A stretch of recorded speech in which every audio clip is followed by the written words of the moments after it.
A reading from Matthew's Gospel, chapter 16, beginning at the 21st verse. From that time Jesus began to show his disciples that he must go to Jerusalem and suffer many things from the elders and chief priests and scribes, and be killed, and on the third day be raised. And Peter took him aside and began to rebuke him, saying, "Far be it from you, Lord, this shall never happen to you." But he turned and said to Peter, "Get behind me, Satan. You are a hindrance to me, for you are not setting your mind on the things of God, but on the things of man." Then Jesus told his disciples, "If anyone would come after me, let him deny himself and take up his cross and follow me. For whoever would save his life will lose it, but whoever loses his life for my sake will find it. For what would it profit a man if he gains the whole world and forfeits his soul? Or what shall a man give in return for his soul? For the Son of Man is going to come with his angels in the glory of his Father, and then he will repay each person according to what he has done. Truly I say to you, there are some standing here who will not taste death until they see the Son of Man coming in his kingdom."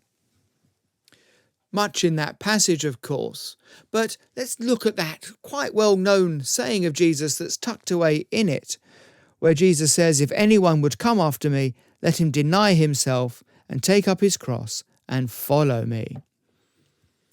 This is something that is in the heart of Christianity, that denial of self or self-denial. But it can be misunderstood because it may be seen as saying that we need to fast regularly. Well, there's good reasons to do that. Jesus says when you fast, we see in the Acts of the Apostles that the early Christians fasted.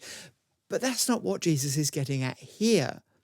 Denying yourself is not simply saying, well, I won't do this, or I'll give this up, or I'll mark Lent, or whatever it may be. These are good things, but at the heart of denying yourself is denying yourself. In other words, it's saying that we need to stop looking in on ourselves and instead start looking up towards God. Take up your cross, Jesus says, and follow me. So we start acting not in the best interests of all the impulses that we have. We don't simply look out for ourselves and for our best interests, but we follow Christ. And Jesus says that in the end, our soul is the most important part of us. It's the part of us that endures beyond death. It's the eternal part of us. And why would we give that up just in return for a few baubles, that in return for some more money because we cut corners, or whatever else it might be?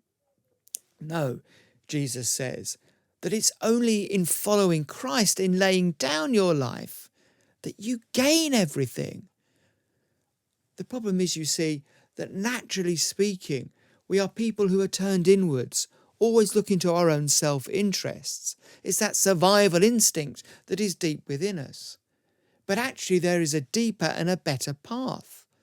It's looking to Christ and through him being transformed, as Paul would later put it, by the renewal of your minds. It's by giving up all the petty things that tie us and then having true freedom that following Christ gives us. It's saying that one thing and one thing only matters, and that is God. And then everything else ceases to matter so much, and we find life so much easier to navigate. There is an irony in this. I acknowledge that. I know that. But Christ has shown, the life of the apostles has shown, the life of the church throughout the ages has shown that if you truly want to find life, you have to lay down your life and follow Christ. Because as Jesus said elsewhere, he has come to give life and give it in abundance.